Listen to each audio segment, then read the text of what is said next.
penting kita bahas, apa esensi akhlak itu? Apa hakikat dari akhlak itu? Apa definisi akhlak itu? Jangan-jangan selama ini kita hanya mengatakan akhlak, tapi kita tidak memahami apa itu akhlak. Dua, apa kemuliaan orang yang memiliki akhlak? Jangan-jangan kita tidak pernah mendalami satu hal, bahwa yang cepat mengantarkan kita ke surga salah satunya adalah akhlak. Nanti kita lihat. Yang ketiga, bagaimana ukuran keberhasilan akhlak itu yang bisa dilihat dari perubahan orang-orang soleh terdahulu. Untuk itulah materi itu kita hadirkan di malam ini, dengan harapan, dengan pelajaran itu, mudah-mudahan ibadah kita diterima oleh Allah Subhanahu wa Ta'ala, pribadi kita berubah jadi baik, dan cepat kita mengantarkan ke surga yang terbaik dari Allah Subhanahu wa Ta'ala. Baik teman-teman, kita mulai bahasan kita. Saya punya waktu yang sangat terbatas, sampai ke Isya kita akan berhenti. Jadi tolong fokus betul. Saya hanya punya waktu sampai Isya, ya, sesi yang pertama. Setelah itu tunaikan salat Isya berjamaah, kita lanjutkan setelah Isya insyaallah. Baik, kita mulai. Pertama, di antara misi Rasulullah SAW yang kemudian diutus beliau dan ditugaskan oleh Allah untuk memberikan bimbingan-bimbingan kepada manusia, maka di antara tugas utamanya adalah akhlak. Tidak sekedar ibadah, tidak sekedar menguatkan akidah, tapi di antara yang paling utama adalah akhlak. Quran surah kedua Al-Baqarah ayat 151, paling kanan sebelah bawah. Kama arsalna fiikum rasulan minkum yatlu alaikum ayatina wa yuzakkikum. Sebagaimana kami telah utus bagi kalian rasul dari kalangan kalian yang kami berikan tugas, satu, untuk menyampaikan, mengajarkan, memahamkan ayat-ayat kami. Kemudian yang kedua, wa yuzakkikum, dan membantu kalian untuk membersihkan jiwa-jiwa dari sifat-sifat yang kotor. Para pakar tafsir menyepakati yang dimaksud membersihkan jiwa dari sifat yang kotor adalah latihan untuk melahirkan akhlak yang sempurna. Nanti kita akan lihat dari mana tahunya itu. Salah satunya dari turunan hadis-hadis Nabi SAW. Agak cepat misalnya kalau antum punya Al-Arba'in hadis, misalnya nomor yang ke-6 sampai dengan nomor yang ke-10-nya, turunan-turunan yang menyebutkan dengan akhlak. Saya langsung ke ujung hadisnya. Ala inna fil jasadi mudghatan idza salahat salahal jasadu kullu wa idza fasadat fasadal jasadu kullu ala wahyal qalbu. Ketahuilah, yakinkanlah pada diriku, dalam jiwa manusia ada segumpal daging. Jika baik isinya, maka akan berpengaruh pada seluruh perbuatan anggota tubuhnya. Jadi kalau dari dalamnya bagus, masuk ke telinga, telinga hanya akan dengar yang bagus-bagus saja. Masuk ke mata, mata hanya akan melihat yang baik-baik saja. Masuk ke tangan, tangan hanya akan menyentuh yang baik-baik saja, sampai ke ujung kaki. Tapi wa idza fasadat fasadal jasadu kullu. Kalau buruk dalamnya, tidak dibersihkan, tidak disucikan itu, maka fasadal jasadu kullu. Maka turunan-turunan yang lahir ke dalam jasad semua akan buruk. Masuk ke mata, mata yang tadinya menatap yang baik jadi tidak baik. Masuk ke lisan, lisan mulai berkata yang tidak elok. Masuk ke telinga, mulai mendengar pada yang tidak baik. Yang baik tertutup. Wa fi adhanihim waqra. Quran surah ke-6 ayat ke-25. Yang tidak baik cepat. Masuk ke mata, yang baik-baik tertutup. Quran surah kedua ayat yang ke-7. Wa ala absarihim ghishawah. Tapi yang tidak baik gampang. Masuk ke kaki, yang baik susah melangkah, yang buruk-buruk mudah kemudian dilangkahkan. Maka teman-teman sekalian, ala wahyal qalbu, itulah hati, kalbu. Dan tugas Nabi ketika membersihkan suasana jiwa dari yang buruk-buruk itu, dampaknya lahir akhlak, sikap-sikap dalam kebaikan. Dari sinilah ulama menyimpulkan bahwa akhlak itu menjadi bagian terpenting dari misi Nabi SAW. Saking pentingnya misi ini, bahkan sebelum Nabi dilahirkan, dua orang Nabi dan Rasul yang jauh sebelum Nabi SAW dilahirkan, bahkan 29 sampai 30 generasi sebelum kelahiran Nabi Muhammad SAW, sudah memohon kepada Allah, jika diutus Rasul ini, maka di antara misi yang dibawa adalah akhlak.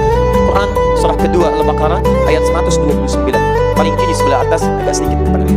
Rabbana wab'ats fihim rasulan minhum yatlu alaihim ayatika wa yu'allimuhumul kitaba wal hikmah wa yuzakkihim innaka antal azizul hakim.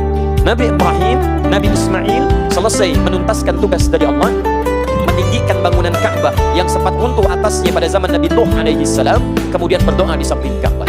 Kisah meninggikannya ada di ayat 127-nya, kisah doanya di antaranya ayat 129. Ya Allah, mohon nanti utus seorang rasul yang lahir di sekitaran Ka'bah. tidak ada satupun rasul yang lahir di dekat Ka'bah kecuali Nabi Muhammad SAW. Nabi Ismail lahir di Palestina, dibawa kemudian ke Makkah, ditinggalkan di Makkah, diabadikan Quran surah ke-14 ayat 37. Biwadin ghairi li zar'in 'inda baitikal muharram. Meninggal di dekat Ka'bah. Tapi yang lahir dekat Ka'bah cuma Nabi Muhammad SAW. Saya ilustrasikan lokasinya supaya nanti saat umrah atau antum haji, antum bisa melihat beberapa situasi. Dan coba saya sarankan ya, daripada mengunjungi tempat-tempat yang tidak menguatkan iman, kenapa Anda tidak menyusuri jejak-jejak Nabi di kota suci itu?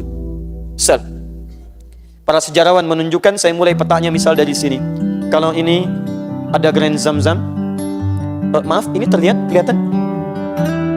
Ya, memang saya belum nulis apa-apa ya, jadi wajar kalau kelihatan. Gak apa-apa. Baik, antum kelihatan? Kelihatan? Masya Allah, alhamdulillah ya. Baik. Perhatikan baik-baik. Kalau ini Zamzam, kemudian di sini Safwa. Saya ilustrasikan sedikit. Ini kurang lebih 7 meter, ada Jabal Qubais. Ini Istana Raja. Saya buatkan Safwa supaya langsung ke arah sini. Ini Masjid Al-Haram sebelah sini. Pintu utama yang di sini, ini ke arah pakai eskalator. Antum lewat ke sebelah kanan dari sini langsung. Kemudian masuk ke arah sini, antum temukan ini Jabal Qubais, ada pos security di sini. Ada yang jaga 1 orang, security warna coklat pakaiannya, polisi. Ya, saya betul serius. Di sini ada CCTV 1 ke sini ngadepnya. Kemudian di sini ada tiang listrik.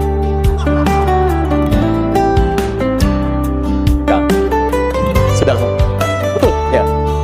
Dan terakhir jadi tiang lampu ini. Betul, tiang lampu di sini. Ini kan rumahnya Abu Jahal dulu di sini. Baik, jadi Abu Jahal dekat tiang lampu sekarang.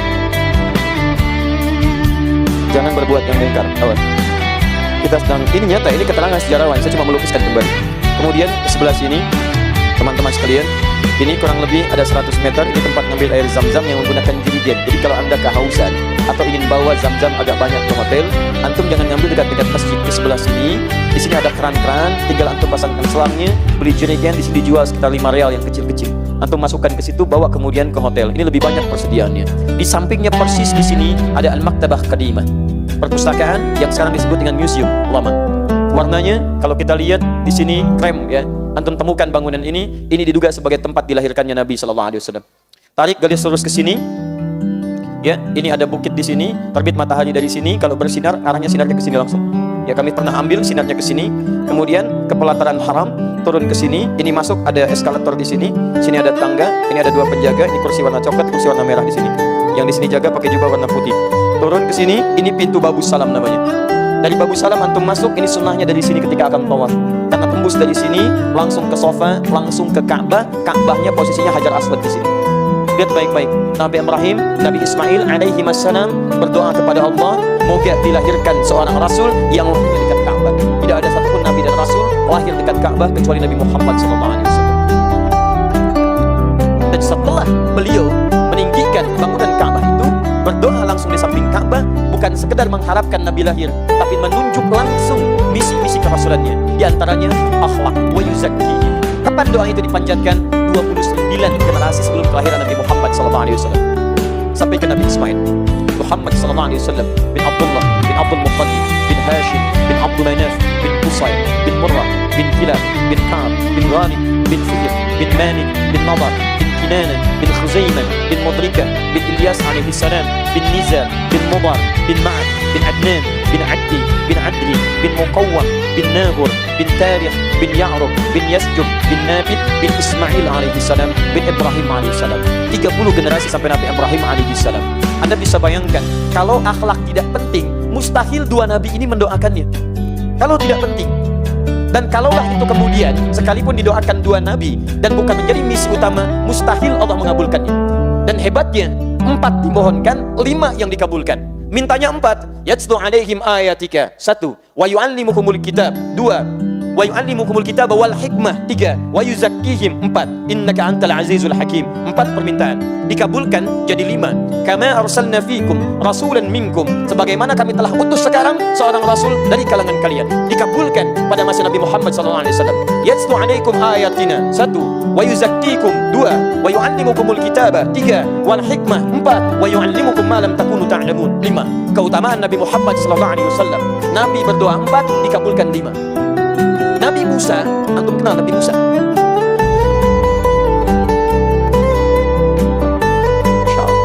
sebelum Isya sudah kenal Nabi Musa. Saya malam dari Palembang, ada yang kenal Fir'aun. Sini Nabi Musa.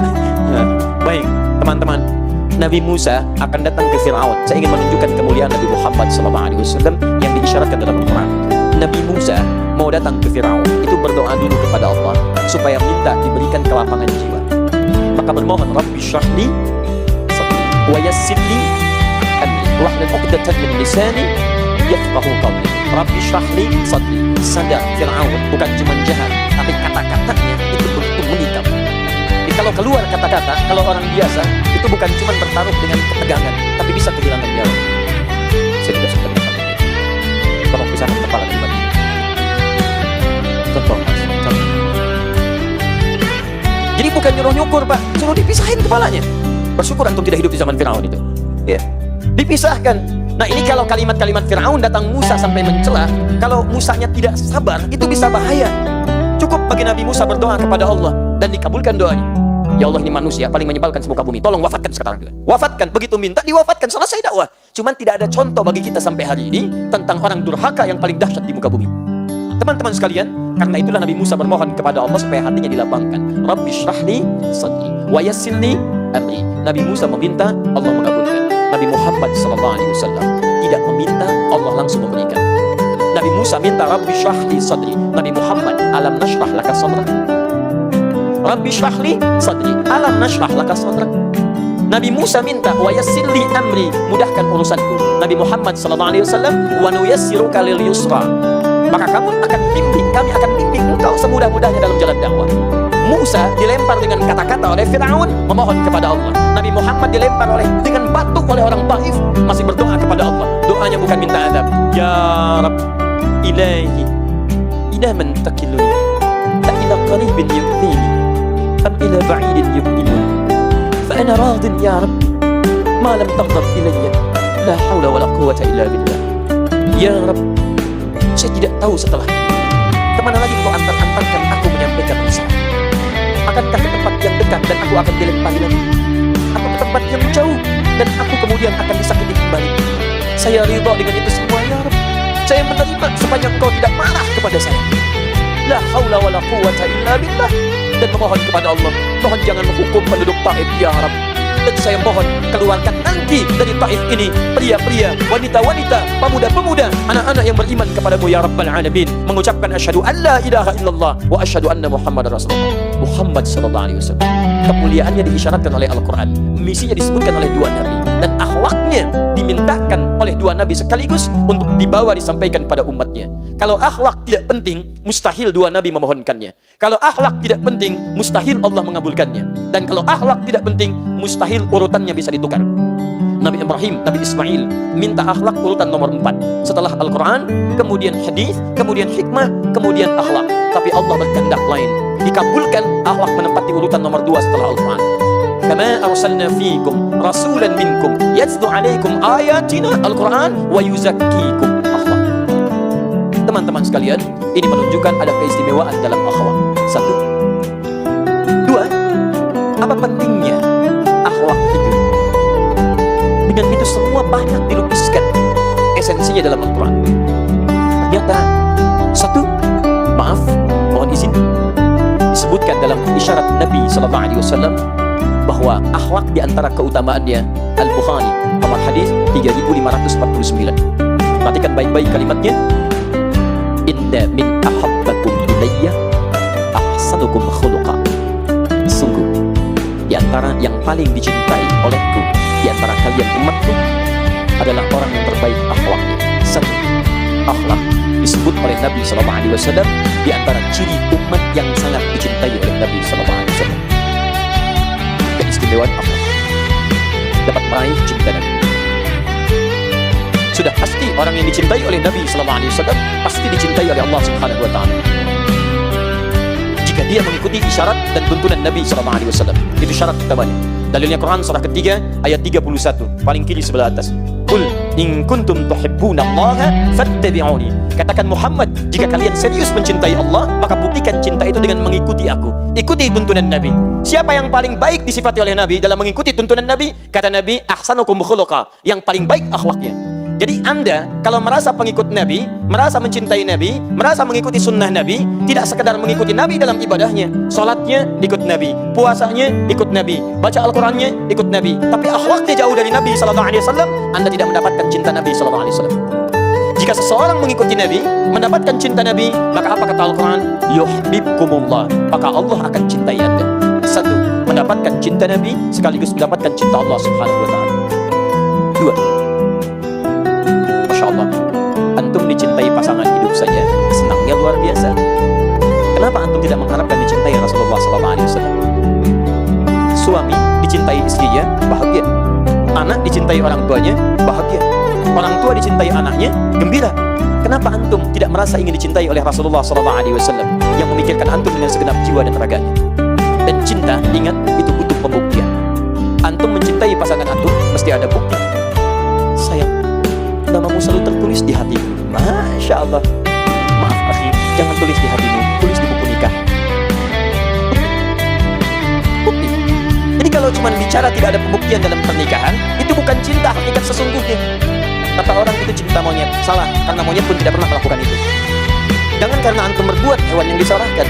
Ya, awas, hati-hati. Yang mengerjakan manusia, kenapa yang disalahkan kambing hitam? Yang keluyuran malam-malam perempuan disalahkan kupu-kupu. Yang nyari-nyari laki-laki disalahkan kelinci dan sebagainya, buaya lagi, ya. Ini. Jadi Anda mengatakan saya cinta Nabi, saya ikut sunnah, saya cinta Nabi. Mana buktinya? Jika akhlak Anda tidak seperti apa yang Nabi inginkan, maka pembuktian Anda di sini tidak sesuai dengan ketentuan Nabi SAW. Jelas sampai sini? Baik. Dua. Puan-puan, kita pakai dalil saja dulu ya. Hadis riwayat At-Tirmidzi. Nomor hadis 1162. At-Tirmidzi ini nama aslinya Muhammad, tumbuh dan wafat di kota Tirmidz, makanya dikenal dengan At-Tirmidzi. Ya, orangnya saleh, hafal Al-Quran, hafal banyak hadis, membuat kitab hadis juga, ya, Sunan At-Tirmidzi, atau dikenal zaman Jami' At-Tirmidzi. Tahukah antum, beliau di masa sepuhnya buta matanya, masa sepuhnya sampai buta, kemudian masih bermohon kepada Allah, berdoa. Ditanya oleh koleganya, ya Syekh, lima hakadha, kenapa anda sampai menangis seperti ini, sampai buta matanya? Jadi buta mata itu karena banyak menangis berdoa. Apa kata Imam At-Tirmidzi? Laqad khasyitu law tawaffani rabbil an. Saya takut sekali kalau diwafatkan oleh Rabbku pada saat ini, masih kurang bekalku di hadapan Allah Subhanahu wa Ta'ala. Kita bisa bayangkan imam besar, ahli Quran, ahli hadis, ahli tahajud, ahli siyam, mengarang kitab hadis, banyak pahalanya insyaAllah, tapi di akhir hidupnya masih menangis dirinya sampai buta matanya karena takut bekalnya masih kurang di hadapan Allah Subhanahu wa Ta'ala. Coba antum cek, antum imam besar juga bukan, jadi makmum kadang-kadang, Quran bukan ahlinya, hadis juga belum dihafalkan sepenuhnya. Silahkan cek di hadapan Allah seperti apa antum. Beliau menangis sampai buta, antum masih bisa melihat, kenapa tidak pernah digunakan pengertian pada yang baik-baik? Ada anak 4 tahun, mata buta, hafal Quran. Antum datang nanti 17 Desember ke Istiqlal, kita punya acara hafal Quran, kami akan hadirkan pada antum. Ada yang tidak bisa melihat, ada yang pekerjaan antum anggap kadang-kadang biasa-biasa saja, ada yang kelihatannya mungkin bagi sementara orang tidak menghasilkan sesuatu yang hebat dalam urusan dunia, tapi mereka penghafal Quran. 4 tahun buta, hafal Quran. Antum dikasih 40 tahun, 50 tahun, 60 tahun, sampai detik ini, sampai malam ini masih belum punya waktu hanya sekedar untuk membaca, antum butuh berapa tahun lagi? Karena itulah kemudian setidaknya kalau anda belum mampu meningkatkan kesolehan, berlomba dengan orang soleh meningkatkan kebaikan, seyogianya saya ingatkan antum, segeralah berlomba dengan para pendosa untuk beristighfar dan bertobat kepada Allah Subhanahu wa Ta'ala. At-Tirmidzi nomor hadis 1162. Lihat baik-baik. Akmalul mu'minina imanan qala Rasulullah sallallahu alaihi wasallam, akmalul mu'minina imanan. Orang mukmin yang paling sempurna imannya. Masya Allah. Orang mukmin, orang beriman yang paling sempurna imannya. Apa ukurannya dalam pandangan Nabi SAW? Ternyata tidak nampak sekedar dalam ukuran salatnya, tidak disebutkan puasa, bukan banyaknya hafalan Qurannya. Kata Nabi, ahsanuhum khuluqa, ahsanuhum khuluqa. Ternyata orang mukmin yang paling sempurna imannya, kata Nabi SAW, adalah orang yang paling mulia akhlaknya.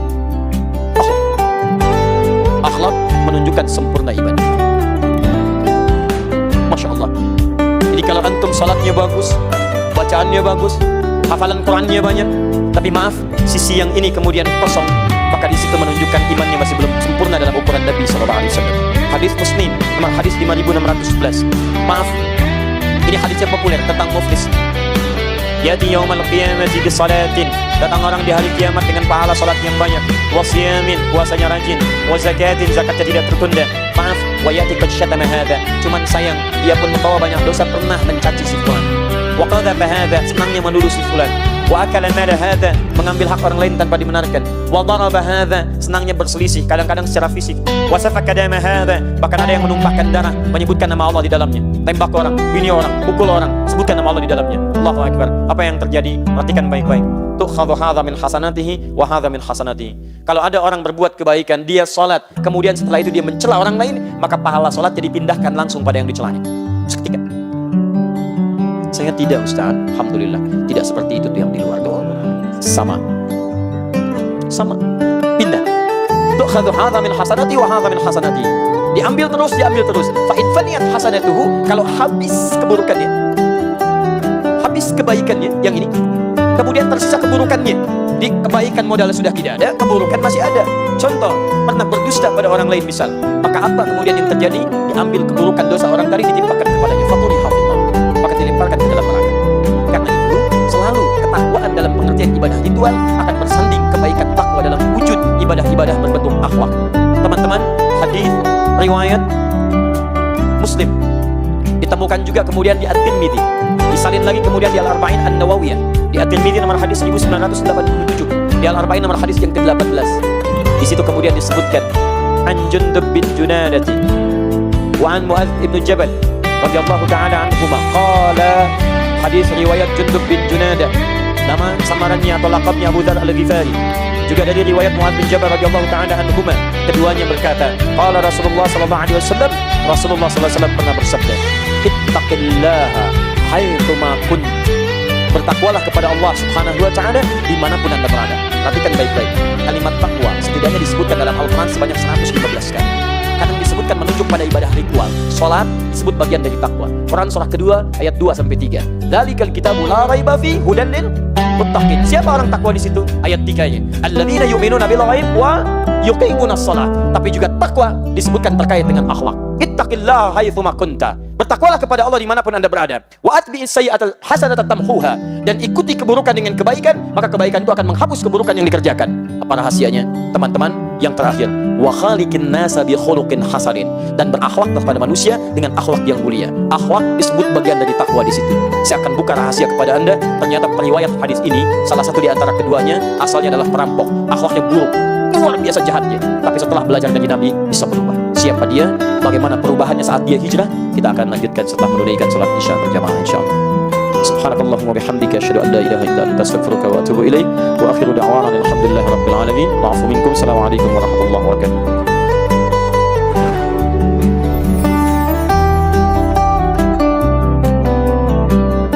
Assalamualaikum warahmatullahi wabarakatuh.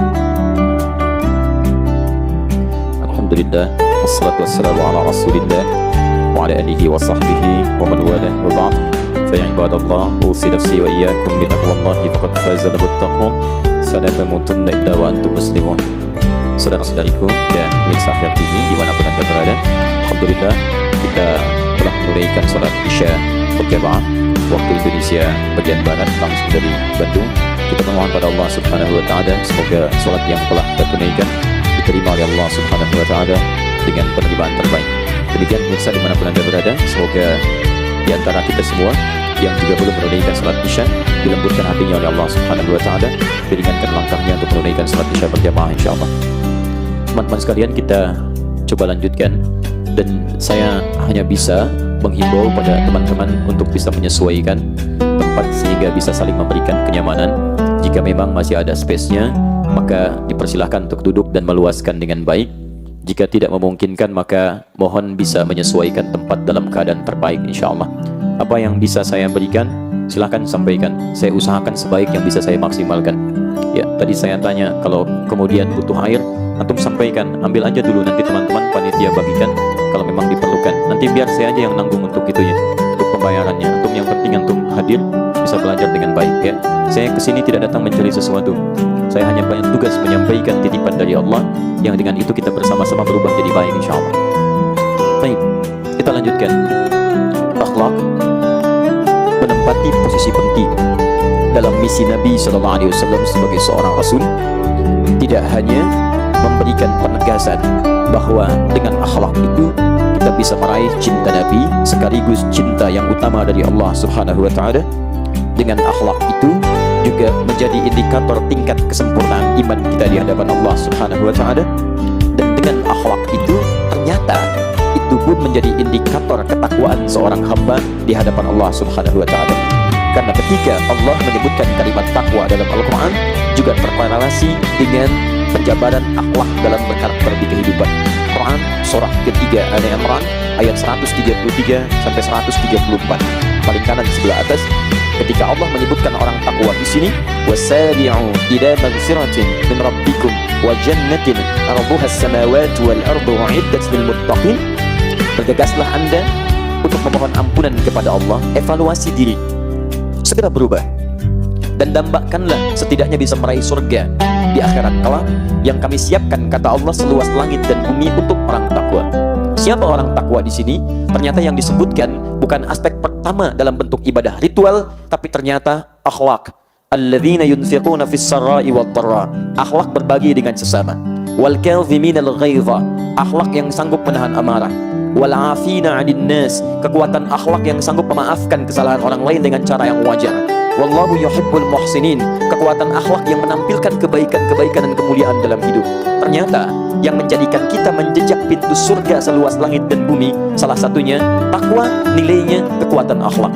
Untuk itulah kemudian Nabi menegaskan dalam sekian hadisnya, dan tadi kami sampaikan dalam hadis riwayat At-Tirmidzi nomor hadis 1987, Imam An-Nawawi menegaskan kembali hadis ini, menyantumkan dalam 42 hadis di Al-Arba'in, beliau tempatkan di nomor 18 itu. Perhatikan periwayatnya. Yang unik, yang meriwayatkan hadis akhlak kebaikan ini dengan sabda Nabi SAW indama qala ittaqillaha haitsu ma kunt. Bertakwalah kepada Allah dimanapun Anda berada. Bukan cuma di masjid, di kantor Anda bertakwa, di rumah tangga Anda bertakwa, di kehidupan sosial Anda bertakwa, maaf, di bis Anda bertakwa, di angkot Anda bertakwa, di jalan Anda bertakwa. Kalau sudah semua itu hadir dalam kehidupan kita, wa atbi sayyi'atal hasanatan tamhuha. Setiap orang tidak ada yang sempurna. Kata Nabi, kalau pernah berbuat salah, segera hijrah jadi orang baik, karena kebaikan itu akan menutup kesalahan-kesalahan yang pernah dilakukan. Demi Allah saya katakan, orang baik sekarang bukan berarti tidak pernah punya masa lalu yang kelam, karena hidup kita itu semua seperti rembulan, pernah punya sisi gelap. Tapi kita itu punya tawaran. Kenapa kita tidak memilih untuk hadir dengan cahaya di malam yang sangat bening itu? Kegelapan itu bisa tumbuh terlihat indah ketika ada sinar rembulannya. Jadi kita bisa keluar dari kegelapan dengan memunculkan kebaikan-kebaikan. Anda berubah jadi orang baik, maka kesalahan Anda akan dilupakan banyak orang. Bahkan kekurangan kita di masa lalu pun itu akan jadi ibrah. Itu hebatnya. Ada orang dari dulu salah sampai sekarang salah, tidak mau berubah, kesalahannya, maaf, tidak menjadikan hikmah kebaikan bagi orang lain. Tapi hebatnya, orang baik sekarang punya masa lalu yang kelam. Begitu disebutkan masa lalunya, bukan menjadi aib untuknya, tapi hikmah kebaikan menjadi kisah bagaimana dia bisa berubah. Tidakkah Anda lihat sahabat-sahabat Nabi yang diantara mereka punya masa lalu yang kelam? Bahkan hadis akhlak ini ditutup dengan kalimat wa khaliqin nasa bi khuluqin hasanin, dan berakhlaklah dengan manusia. Perhatikan kalimat manusianya. Dari 5 nama yang pernah saya sebutkan, bahkan sejak saya datang ke Bandung di Masjid Al-Murabi, saya sampaikan 5 nama disebutkan dalam Al-Quran manusia pada umumnya. Kadang Bashar 35 kali disebutkan dalam Al-Quran. Contoh Quran pertama kali di Quran surah 15 ayat ke-28. Wa idh qala rabbuka lil malaikati inni khaliqun bashara. Bashar, satu individu.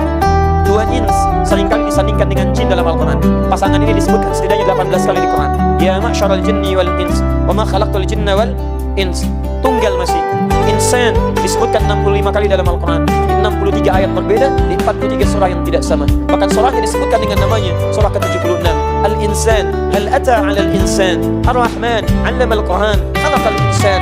Wahyu pertama Iqra bismi rabbikal ladzi khalaq khalaqal insan. Tapi masih tunggal.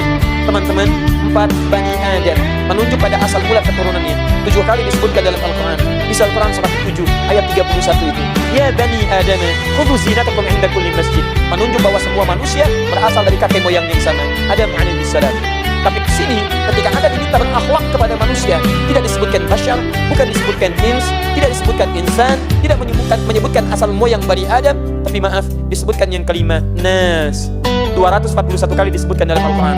Kalau disebutkan an-nas, itu artinya menunjuk pada manusia semua kalangan. besar, kecil, tua, muda, laki-laki, perempuan, merasa baik, merasa kurang baik, semua sepanjang dia masih manusia, maka tidak ada ajaran terindah kecuali dari Al-Quran dan Sunnah Nabi SAW. Sepanjang masih manusia, ada peluang dia berbuat baik, maka perlakukan dengan kebaikan. Mudah-mudahan sifat buruk itu hilang dengan baiknya akhlak Anda. Silakan antum cek. Bahkan akhlak Quran itu luar biasa. Setiap menemukan orang bermasalah dalam Al-Quran, itu umumnya tidak pernah disebutkan nama orangnya, selalu perbuatannya dengan inisial namanya. Silahkan cek. Fir'aun bukan nama aslinya, tapi gelar, inisial dari gelarnya, Faraon. Abu Lahab bukan nama aslinya. Ketika disebutkan ingin memberikan akhlak kepada kita, maaf, bukan orangnya yang salah, perbuatannya yang keliru. Jadi kalau Anda ingin meluruskan seseorang, jangan celah namanya, karena boleh jadi ada nama yang serupa, dia tidak melakukan perbuatan yang sama. Silahkan cek. Ada seorang bernama Hasan misalnya, melakukan keburukan, Anda celah namanya, dasar Hasan kamu. Ingat, cucu Nabi Hasan. Kamu Hasan, kelakuan otong. Ingat, otong pun belum tentu begitu. Jadi pandai bilang, ada pondok pesantren As-Salafiyah, As-Sanusiah, pemimpinannya Haji Otong Yunus. Hati-hati teman-teman sekalian. Jadi ketika Anda menyebutkan nama, Anda ingin mengunjingkan orangnya atau memperbaiki perilakunya. Lihat akhlak Quran, Khaliqin Nas. Siapa yang meriwayatkan orang yang pernah punya masa lalu yang gelap? Siapa beliau? Jundub bin Junadah. Dari mana beliau? Dari kabilah Ghifar. Makanya disebut dengan Al-Ghifar, yang berasal dari Ghifar. Saya pernah tunjukkan kepada Anda rumus dalam bahasa Arab. Jika Anda temukan al dan ujungnya i, itu umumnya ada di antara maknanya menunjuk nama daerah. Al-Bukhari dari Bukhara, nama aslinya Muhammad, bapaknya Ismail, kakeknya Ibrahim, kakek buyutnya Al-Mughirah, yang buyutnya Al-Bardizbah, tinggal di kecamatan Ju'fa, Kabupaten Bukhara, Provinsi Khorasan, negara Uzbekistan sekarang. Datang dia, kemudian mencari hadis sampai ke Mekah, sampai ke Madinah, sampai ke Irak. Dia katakan, Ana Al-Bukhari, saya dari Bukhara. Syekh Nawawi dari Banten, Al-Bantani. Ana Al-Bantani, saya dari Banten. Syekh Ahmad Khatib dari Minangkabau, Ahmad Khatib Al-Minangkabawi. Syekh Yasin dari Padang, Syekh Yasin Al-Padangi. Syekh Abdul Somad dari Palembang, Syekh Abdul Somad Al-Palembangi. Antum sah, silakan. Siapa namanya? Saya Sandi. Dari mana? Trans Studio. Boleh? Ana Sandi at Trans Studio I. Baikkan, sah. Abu Dzar julukannya dari Ghifar. Antum tahu siapa Ghifar? Perhatikan ya. Tidak pernah disebutkan Jundub bin Junadahnya dalam nama yang populer. Kalau sekarang antum tanyakan, kenal nggak Jundub? Tidak. Abu Dzar? Kenal? Kenal di mana? Ya, pernah dengar. Jadi kalau disebutkan Abu Dzar, pasti Al-Ghifarinya ikut. Dan tidak semua orang tahu kalau Al-Ghifari itu menunjuk pada daerah Ghifar. Apa daerah Ghifar itu? Daerah yang tidak mudah, daerah hitam di masa lalu. Banyak kehidupan perampok pada saat itu. Maaf, mereka terkenal dengan petualang yang sangat tangguh, menyusuri medan-medan dari lembah-lembah sampai kemudian padang pasir. Jadi kalau antum pengen cari petualang yang hebat, itu daerah Ghifar. Tapi juga daerah itu banyak kehidupan hitamnya. Perampok banyak di situ, penadah banyak di situ, dan tidak ada saingan. Kalau perampok sekarang pengen bersaing, antum telat. Ketinggalan antum, sudah ada yang duluan. Jadi mendingan gak usah merampok lah, ya ketinggalan. Tapi yang hebat, dia Allah dengan sifat keadilannya memberikan kesempatan pada setiap jiwa manusia sebelum sampai ke kerongkongan untuk kembali menjadi orang baik. Diberikan hidayah. Kan saya sering katakan kepada Anda, selevel manusia paling buruk pun Fir'aun masih diberikan petunjuk. Jadi tidak ada manusia yang tidak dapat petunjuk. Yang ada itu ketika diberikan dia nggak mau ngambil. Itu masalahnya. Silakan cek Fir'aun. Ini satu-satunya manusia paling zalim disebutkan di Quran. Ngaku Tuhan, ana rabbukumul a'la. Manusia sekarang paling banter ngaku nabi, dia ngaku Tuhan. Silakan cek. Antum pernah bunuh orang, dia bunuh orang sejak keluar dari kandungan. Bahkan diintip-intip dalam kandungan itu, diberikan algojo, dampingi perempuan yang sedang mengandung. Apa yang terjadi? Lahir perempuan, bebaskan. Laki-laki, eksekusi seketika. Eksekusinya jangan bayangkan kekejamannya. Banting ke tanah, gorok berkali-kali. Quran surah kedua, ayat 49, paling kiri sebelah atas. Wa idh najjaynakum min ali fir'auna yasumunakum su'al 'adzab yudzabbihuna abna'akum wa yastahyuna nisa'akum. Perhatikan, manusia durjana mengaku Tuhan, tidak ada saingan, hobi bunuh orang. Fitrah Allah masih melekat dengan keadilannya. Diutus 2 nabi sekaligus. Kita sampai sekarang nggak pernah ngaku Tuhan. Paling banter ada yang ngaku nabi. Nggak pernah bunuh orang nggak seperti Fir'aun. Perhatikan baik-baik. Tapi Allah sifat keadilannya, Fir'aun masih ditunjukkan 2 nabi. Kita aja sampai sekarang 1 nabi nggak pernah lihat. Fir'aun 2 nabi, Quran surah ke-20 ayat 43 sampai 44. Idhaba ila fir'auna innahu tagha. Musa dan Harun pergilah kepada Fir'aun. Dia sudah mulai menyimpang. Tagha, penyimpangan dengan kedudukan. Bagha, penyimpangan dengan harta benda. Qarun mendapatkan bagha, Fir'aun mendapatkan bagha. Qarun, Quran surah ke-28 ayat 76, paling kiri sebelah bawah. Inna Qaruna kana min qaumi Musa fabagha 'alaihim. Bagha, penyimpangan dengan harta benda. Pengusaha gelap bertemu dengan penguasa yang sangat zalim. Fir'aun penyimpangan dengan kedudukan, tapi dua-duanya masih mendapatkan hidayah dari Allah Subhanahu wa taala. Maka hebatnya perhatikan akhlak. Taqula lahu yatadzakkaru aw yakhsha. Perhatikan akhlak Quran. Ini dua nabi diperintahkan berdakwah pada manusia paling zalim. Kalimat Quran yang mengatakan katakan dengan lembut. Dakwah dengan lembut. Akhlak. Boleh jadi dengan kelembutan itu dia mulai sadar dan mulai takut kepada Allah Subhanahu wa taala. Dua orang nabi berdakwah pada manusia paling zalim di muka bumi, diperintahkan oleh Allah katakan dengan lembut. Antum nabi bukan, rasul bukan. Baiknya antum tidak sebaik Harun, solehnya antum tidak sesoleh Musa. Antum berdakwah kepada orang yang bukan Firaun. Kenapa antum kasar? Teman antum itu bukan Firaun dan antum bukan Musa. Ya, akhi, tidak usahlah menasihati saya. Antum kan bukan Musa, tapi antum kan bukan Firaun. Tuh. Kenapa kita mesti saling berselisih dan mencela? Quran mengajarkan kita saling mencinta, bukan mencela. Quran mengajak kita saling merangkul, bukan memukul. Tapi hujah dari ayat itu, setiap orang punya kesempatan untuk kembali. Jadi kalau anda punya kedudukan dan menyimpang, ayo kembali. Kalau mempertahankan penyimpangan, antum telat keduluan oleh Firaun. Sama, anda kaya, gak usah sombong. Karena pernah ada yang kaya dan sombong, namanya Qarun. Dan kekayaannya lebih banyak dibandingkan anda. Sampai sekarang masih dicari hartanya. Mau kemana mas? Samudra Hindia. Cari apa? Harta Qarun. Masih dicari sama dia. Harta antum, dulu gak ada yang kenal, masa depan gak ada yang ingat. Terus antum pengen ikutan sombong, pelat dan keterlaluan. Karena harta anda tidak sebanyak dengan hartanya Qarun. Tapi maaf, Qarun tidak mau berubah, Fir'aun tidak mau berubah. Itu dikisahkan pada kita supaya kita tidak menirunya. Dibacalah oleh sahabat bernama Jundub bin Junadah dari Ghifar itu. Tinggal di lingkungan yang penuh dengan gelapnya kehidupan dan hitamnya perlakuan. Tapi hidayah Allah sampai dalam jiwa. Apa yang terjadi? Dia mendengar informasi ada Nabi. Mendatangi Nabi di Makkah Al-Mukarramah. Termasuk orang yang pertama nanti masuk Islam. Singkatnya datang pada Nabi. Pertama melihat Nabi, konfirmasi ajarannya, bertanya kemuliaannya, melihat lembut kata-katanya, melihat akhlaknya, mengatakan asyhadu an la ilaha illallah wa asyhadu anna Muhammadar Rasulullah. Orang kelima atau keenam yang masuk Islam dari 40 orang disebut dengan as-sabiqun al-awwal.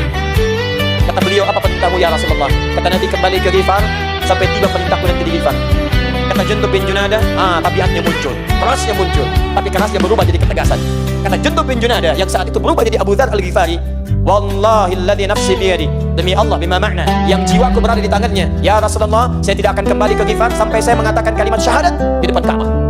Saat tidak ada orang yang berani untuk mengatakannya, beliau datang ke situ dengan mengatakan, hei saksikan penduduk-penduduk Mekah, hei asyhadu an la ilaha illallah wa asyhadu anna Muhammadar Rasulullah. Sifat kerasnya di dunia yang gelap dialihkan dengan ketegasan di dunia yang terang benderang. Minadh dhulumati ilan nur.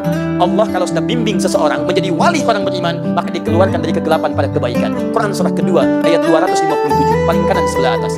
Allahu waliyul ladzina amanu yukhrijuhum minadh dhulumati ilan nur. Allah wali, pembimbing bagi orang-orang beriman. Jika dia mau kembali kepada Allah, akan dikeluarkan dari dunia yang gelap, keluar kepada dunia yang terang benderang. Ini saya ajak antum teman-teman. Antum itu kalau pernah berbuat salah, kita manusia. Saya sering tegaskan kalimat ini.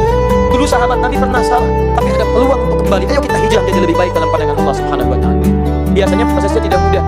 Kalau agak pekat, hidayahnya sampai, tapi perubahannya agak lambat. Tapi tidak mengapa, antum respon, perubahan terjadi. Teman saya sama Ustadz dulu pernah dakwah di Gandul, waktu belum hilang, sekarang sudah habis. Saat berdakwah itu, masya Allah, kalimatnya, kata-katanya isinya bagus, sampai umumnya mereka mendapatkan suasana hati yang berubah, sampai ada yang terharu menangis. Setelah itu datang seseorang yang terharu tadi kepada Ustadz, dimaksud mengatakan, Ustadz, terima kasih telah memberikan pencerahan. Saya banyak ada perubahan dari ceramah Ustadz. Untuk Ustadz, saya berikan diskon 50%. Oh,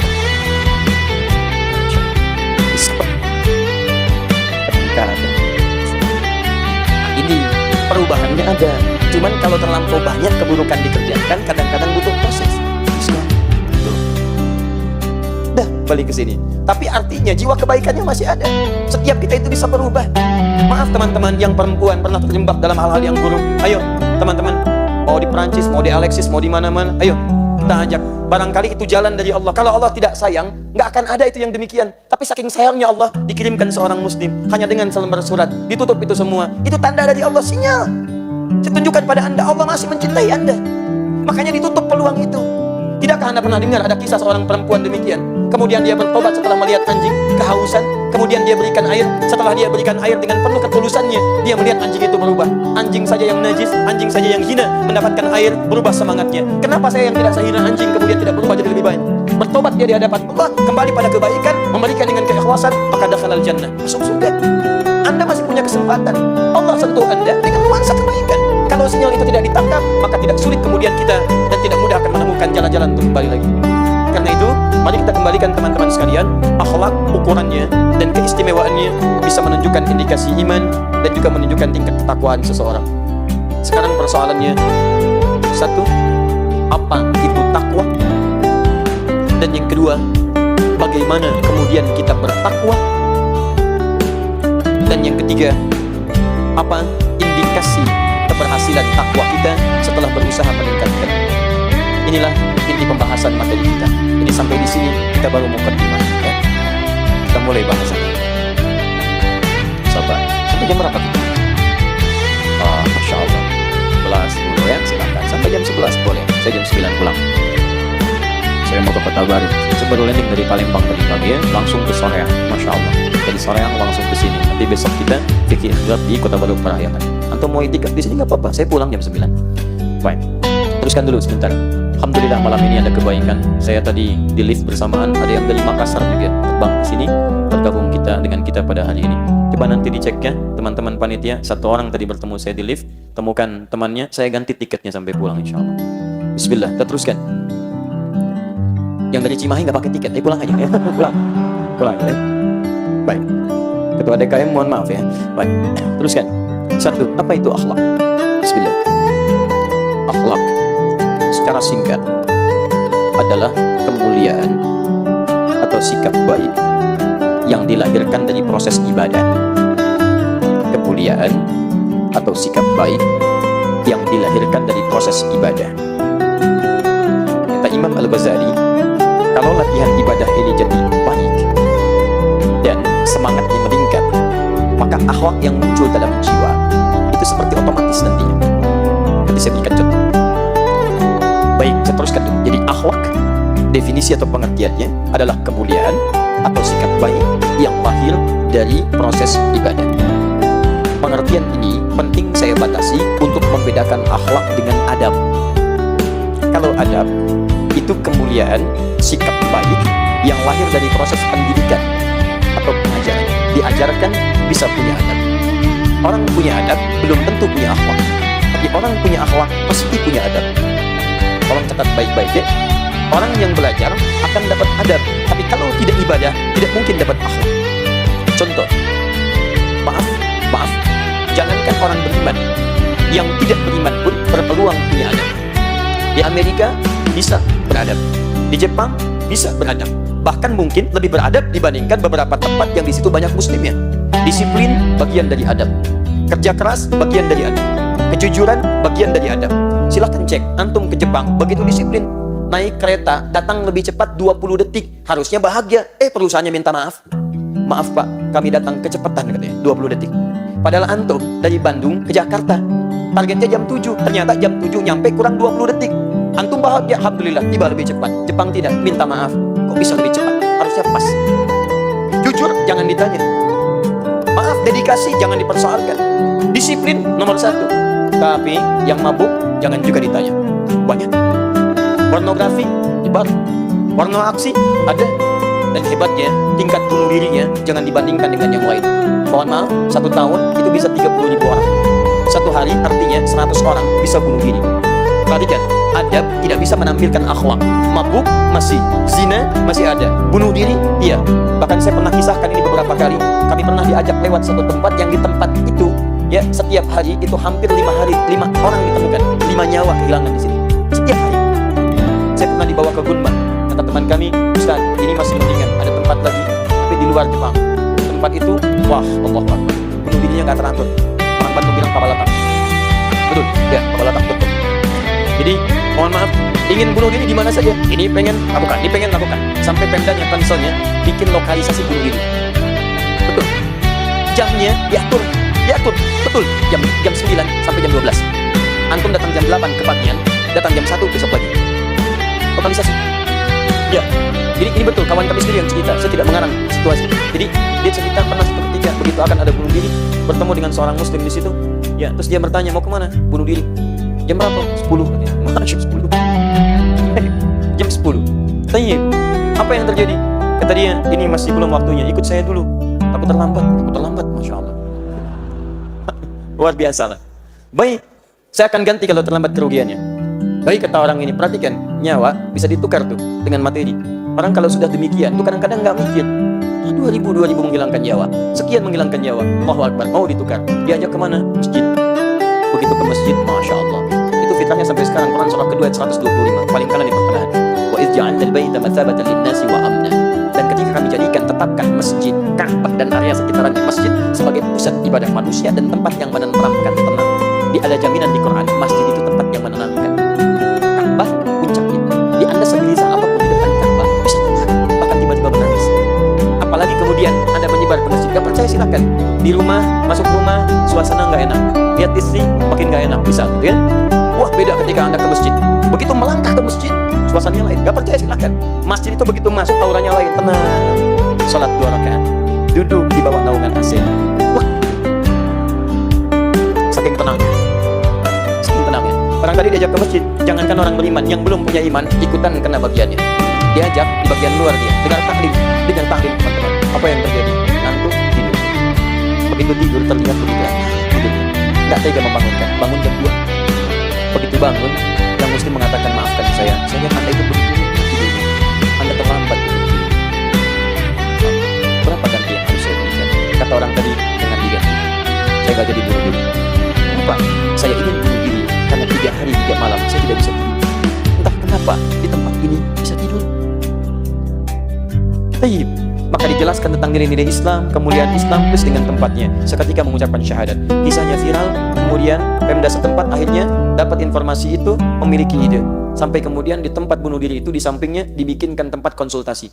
Orang Muslim tadi yang kemudian punya tempat di situ. Kalau mau bunuh diri, konsultasi dulu ke sini. Tenang. Coba lihat dari nilai kebaikan, dari senyuman, dari kenyamanan, akhlak, adab, belum tentu melahirkan akhlak. Gelisah, bunuh diri. Akhlak tidak. Bukan hanya menjadikan orang jujur, tapi kejujuran itu membawa ketenangan dalam jiwa. Di sana jujur iya, tapi gelisah bunuh diri. Di sini jujur iya, iya jujur dan tenang juga. Sabar iya, tenang juga. Di sana kebanjiran, memang semuanya bagus, top, sempurna, excellent. Begitu banjir, aspalnya meresapkan air ke bawah. Selesai, diselesaikan dalam suasana yang cepat.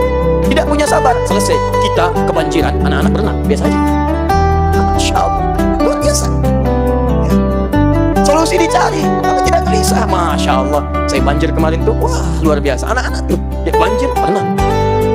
Teman-teman sekalian, jadi orang-orang dulu itu bukan cuma menghadirkan peradaban Islam. Perhatikan ya, setiap non-muslim yang tidak beriman punya peradaban melekat dengan tempatnya. Romawi punya peradaban, disebut peradaban Romawi, tidak pernah disebutkan keyakinan.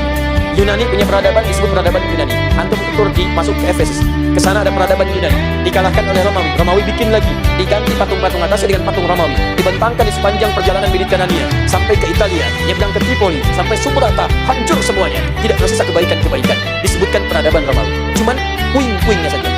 Masuk Islam, turun di pusat jahiliyah, datang kemudian di Arab dengan segala keburukan nilai-nilai akhlaknya. Turun Al-Quran, dijelaskan lewat sunnah, ditampilkan kemuliaan akhlak. Apa yang terjadi? Maaf, secara singkat, berubah dasis jadi baik, muncul peradaban. Dan sampai saat ini tidak pernah disebut peradaban Arab.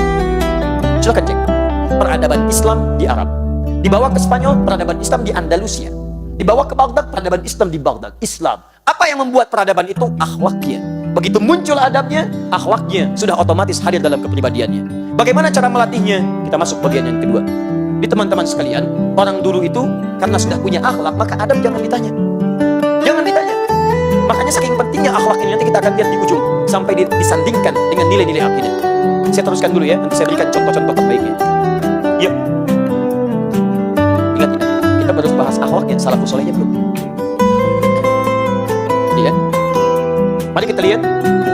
Karena akhlak ini lahir dari proses latihan ibadah, maka tidak ada cara yang lain kecuali akhlak bisa dilahirkan dengan meningkatkan ibadah kita kepada Allah Subhanahu wa Ta'ala. Jadi saya berikan contoh kepada Anda. Salat hasilnya akhlak. Inna salata tanha 'anil fahsya'i wal munkar. Zakat hasilnya akhlak. Quran surah 9 ayat 103. Khudh min amwalihim shadaqah.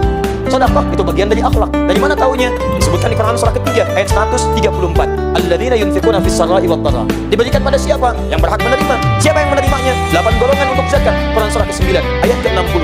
Jadi innama sadaqatu lil fuqara wal masakin wal 'amilina 'alaiha wal mu'allafati qulubuhum wa fir riqab wal gharimin wa fi sabilillah wa ibnis sabil. 8 golongan. Ketika diberikan itu ada yang bernilai infak.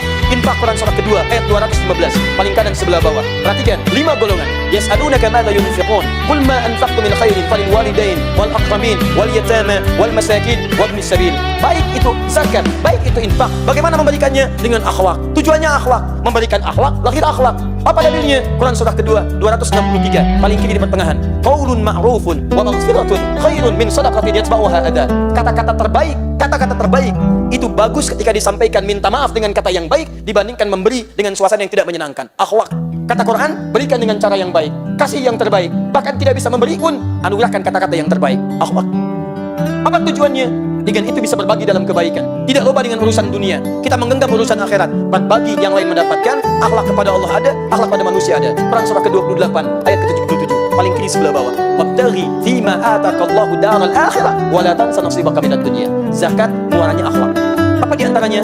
Akhlak supaya tidak lobah dalam urusan dunia dan bisa berbagi dengan orang lain. Puasa jelas akhlak, muaranya takwa. Di antara bagian dari takwa itu akhlak.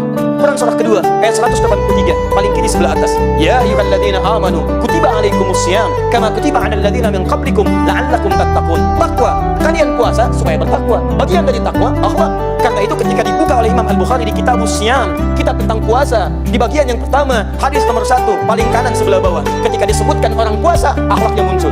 Wa inimru'un syatamahu aw qatalahu falyaqul marrataini inni sha'im. Kalau ada orang puasa, ada yang menghardiknya, ada yang memprovokasi dia, ada yang mencelaknya, katakan pada dirinya, enggak usah balas, kamu sedang puasa. Di orang puasa itu merespon keburukan dengan kebaikan, akhlak. Dicela, tidak balas. Dihardik, dia memaafkan, akhlak. Jadi kalau orang puasa itu makin baik hubungannya dengan manusia. Salah kalau kita puasa meningkat ibadahnya tapi buruk hubungan dengan makhluk. Bukankah saat puasa Anda saling berbagi? Bukankah saat puasa Anda saling mengerti? Anda tidak berdusta, tidak mau bohong. Ditanya bahkan Anda menghentikan kebohongan. Hebat saat puasa. Udah jam 5 ditanya. Mana kemarin ayo? Masya Allah. Mau bohong? Gak mau, takut batal puasa. Nanti deh saya jawab habis maghrib. Habis maghrib. Habis maghrib tuh. Akhlak. Latihan. Habis udah jam 5 sore itu 1 jam lagi mau buka. Tidak balas. Kenapa nggak balas? Habis maghrib. Habis maghrib lupa. Coba Anda bayangkan haji, umrah, akhlak. Akhlak. Quran surah kedua ayat 197 paling kanan sebelah atas. Al-hajju ashhurun ma'lumat faman farada fihinna al-hajja fala rafatha wala fusuqa wala jidala fil hajj wa ma taf'alu min khairin ya'lamuhu Allah wa tazawwadu fa inna khairaz zadi taqwa. Bekal terbaik untuk haji dan umrah itu takwa. Ketika menyebutkan takwa, bekalnya akhlak. Kata Quran, hei yang haji, jangan berkata-kata kotor. Hei yang haji, jangan saling berdebat. Hei yang haji, jangan melakukan perbuatan menyimpang. Bukankah larangan jangan bagian dari akhlak? Kalau Quran katakan jangan berkata kotor, artinya dalam situasi haji akan ada peristiwa-peristiwa yang memancing kita untuk berkata-kata yang kotor. Subhanallah, walhamdulillah, juntung ke depan. Subhanallah, Masya Allah, muncul. Tapi dilatih kita. Makanya begitu pulang, yang kotornya hilang, yang baiknya muncul. Kebaikan yang muncul setelah kotornya hilang itu disebut dengan birrun namanya. Kalau melekat pada dirinya, maka berubah katanya dari birrun jadi mabrurun. Makanya haji mabrur itu bukan haji yang diterima. Kalau diterima, haji makbul namanya. Makbul diterima. Mabrur itu artinya haji yang dengan haji itu dia dilatih untuk merubah perilaku yang buruknya sehingga melekat padanya sifat-sifat kebaikan. Baik. Berangkat kata-katanya kotor, pulang jadi lembut. Berangkat banyak marahnya, pulang banyak sabarnya. Berangkat banyak keluh kesahnya, pulang jadi pemberi nasihat. Masya Allah. Makanya ketika pulang, kadang-kadang orang Arab menyebutkan kalimat haji untuk mengingatkan. Begitu sampai bandara, kopernya terlambat. Mana koper saya? Kata orang Arab, ya haji. Haji itu maksudnya bukan memanggil dengan gelar Pak Haji, bukan. Maksudnya mengingatkan, Pak, Bapak sudah haji, sudah mendapat jaminan surga kebaikan. Jangan ditukar surga dengan kata-kata kotor lagi. Itu maksudnya.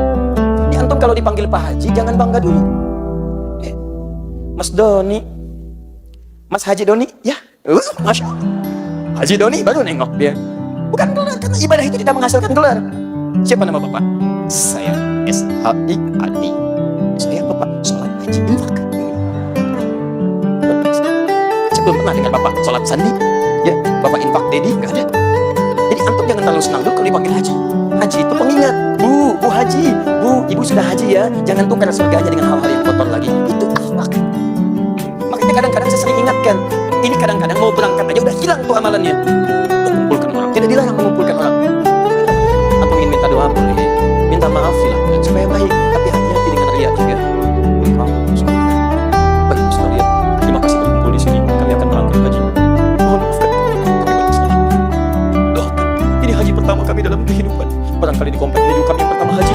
Ya, yang lain belum haji, ya. Pak RW belum haji, ya Pak RT belum haji. Kami doakan di Arafah yang makbul itu supaya sekomplek bisa haji. Bisa. Ya, jadi ketika Anda diminta ibadah, tujuan paripurnanya itu akhlak. Kalau sekarang kita ingin meningkatkan akhlak, maka kita harus punya cara untuk meningkatkan ibadah dengan cara yang baik. Pertanyaannya, bagaimana cara ibadah supaya bisa menghadirkan akhlak yang istimewa? Silakan cek. Betapa banyak orang sholat tapi kehilangan nilai akhlak. Tidak sedikit orang zakat tapi tidak punya akhlak bahkan dalam zakat. Musim kampanye zakat, selesai kampanye tolong balikan lagi Pak, karena kepilih. Coba cek. Ada orang infak, bagus, infak agak banyak, bikin spanduk dari Sabang sampai Merauke. Ngapain? Itu hilang. Sekarang pertanyaannya, bagaimana kita bisa beribadah sehingga bisa melahirkan akhlak? Tidak ada cara lain kecuali mengeluarkan tuntunan dari Al-Quran dan petunjuk Nabi SAW. Kenapa Al-Quran? Karena Allah yang memerintahkan kita untuk ibadah. Quran surah 51 ayat 56, paling kanan sebelah atas. Wa ma khalaqtul jinna wal insa illa liya'budun. Tidaklah aku ciptakan jin dan manusia kecuali untuk tujuan ibadah kepadaku. Karena Allah yang memerintahkan kita ibadah, Allah yang maha tahu bagaimana caranya kita beribadah kepada Allah untuk melahirkan akhlak yang mulia. Bahkan nanti ulama membuat bab khusus berakhlak dalam ibadah. Di ibadah pun ada akhlaknya. Dengan akhlak ibadah ini keluarlah akhlak tampilan perilaku kehidupan kita. Kenapa mengikuti tuntunan sunnah Nabi SAW? Karena Nabilah yang disebut oleh Al-Quran surah ke-68 Al-Qalam ayat yang keempat sebagai pemilik akhlak yang sempurna. Wa innaka la'ala khuluqin 'azim. Sungguh engkau Muhammad pemilik akhlak yang sangat agung. Itu kan buat nabinya Ustaz. Apa hubungan dengan kami? Buka Quran surah 33-nya ayat 21. Laqad kana lakum fi rasulillahi uswatun. Sungguh kami tetapkan dalam pribadi Rasulullah, bukan Muhammadnya, tapi misi kerasulannya. Rasulullah SAW dari akhlak yang mulia itu uswatun hasanah. Untuk contoh teladan bagi umat-umat terbaik itu. Anda ikuti, Anda jadi umat terbaik. Seperti orang dulu pernah mengikuti, disebutkan di Quran mereka umat terbaik. Quran surah ketiga ayat 110, paling kiri sebelah atas. Kuntum khairan ummah. Kalian umat terbaik. Sekarang kita akan mulai bagaimana ibadah yang baik menghasilkan akhlak. Satu, saya turun ke ayat dulu. Dari segi persiapan Quran surah itu, saya ambil contoh salat dulu. 2 ayat 45 sampai 46. Kemudian kita tunjukkan dengan Quran surah ke-7 ayat 31. Hapus dulu yang bawah. Ini kedatangan saya kedua ke sini ya, dan saya masih menghapus, alhamdulillah. Baik. Semoga Allah berikan hidayah pada teman-teman supaya bisa juga berbuat kebaikan. Saya dekatkan sini ya. 1, 2, ketiga, ada kesungguhan. Quran surah ketiga ayat 142. Baik, ini dulu saja. Saya ambil salat, kesungguhan ini saya turunkan lagi. Kesungguhan dalam merencanakan jenis salatnya. Quran surah ke-17 ayat 78. Kalau mau tambah sunnahnya, ambil di Quran saja. Quran surah 17 ayat 79, paling kiri sebelah atas. Kemudian kesungguhan dalam mengetahui waktunya, menunjukkan iman. Quran surah ke-4 ayat 103. Setelah diketahui waktunya, dijaga dan diamalkan, bukan cuma informasi saja. Quran surah kedua ayat 238, paling kanan sebelah atas. Ya. Contoh. Kita aplikasikan dulu ya. Bismillah.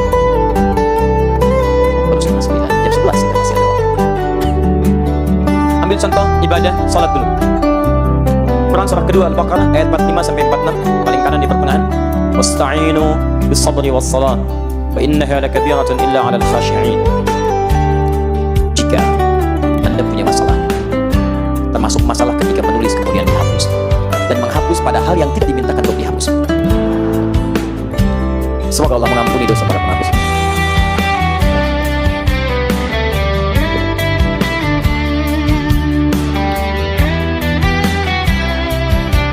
Ya, dan selalu asik. Baik, alhamdulillah. Allahumma ya Rabb, Allahumma firman. Ayo, teruskan.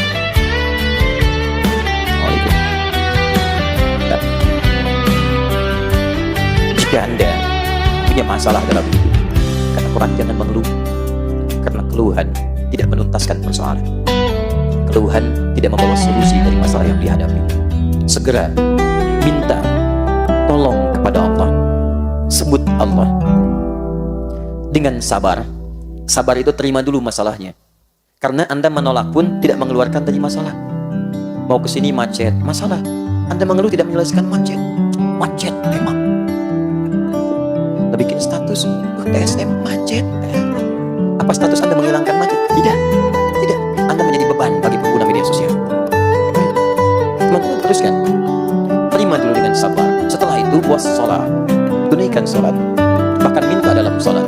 Dalam sujud ruku kita bisa minta dari persoalan-persoalan kita. Dalilnya Quran surah 48 ayat ke-29. Bahkan dalam berdiri kita bisa bermohon, memilih ayat yang terbaik. Dalilnya Quran surah ketiga Al-Imran ayat 38 sampai 39. Paling kanan sebelah atas. Tapi maaf, apakah semua orang sholat akan mendapati keringanan dalam sholatnya? Ringan itu maksudnya enak sholatnya, nyaman, tenang? Tidak. Kata Quran, wa innaha lakabiratun illa 'alal khashi'in. Perhatikan baik-baik ya. Al-Quran menyandingkan sabar dengan sholat. Sabar dengan sholat.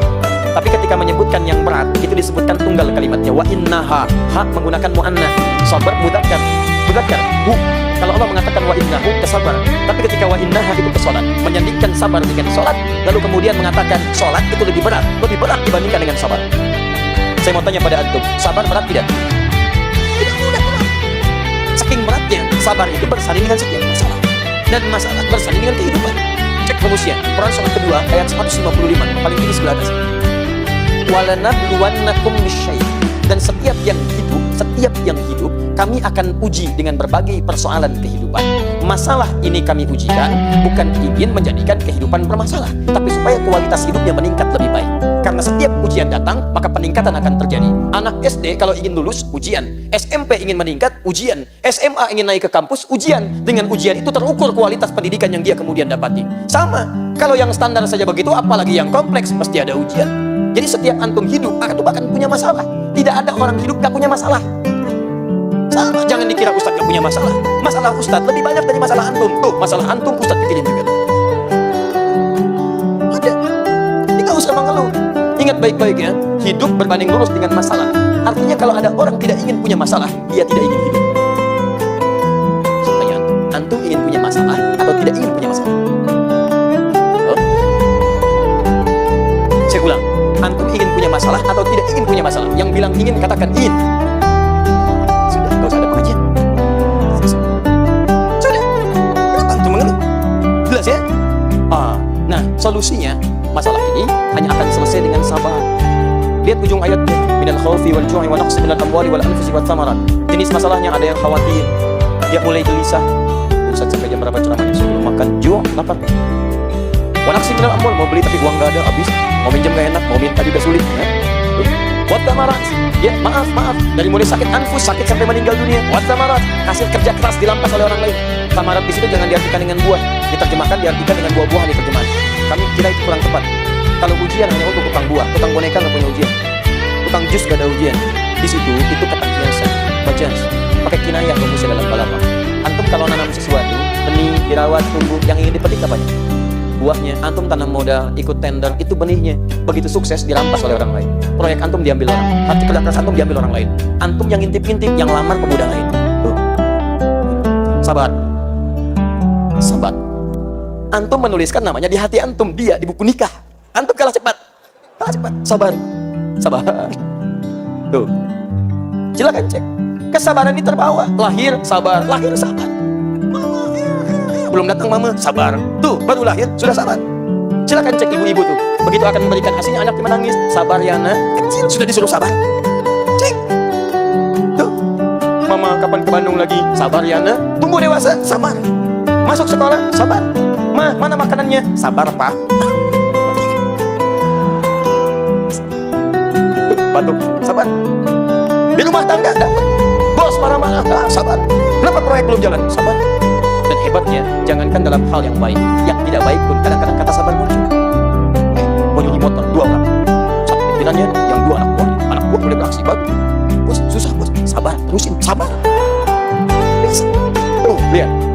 Ada terus. Jadi memang kuncinya cuma ini dalam yang baik, yang tidak baik kita tinggalkan. Kuncinya ini, sabar mengatasi masalah. Artinya apa? Hidup berbanding lurus dengan masalah. Masalah berbanding lurus dengan kesabaran. Saking beratnya sabar di bawah seumur hidup. Jadi tidak ada batas dalam sabar sepanjang kita hidup.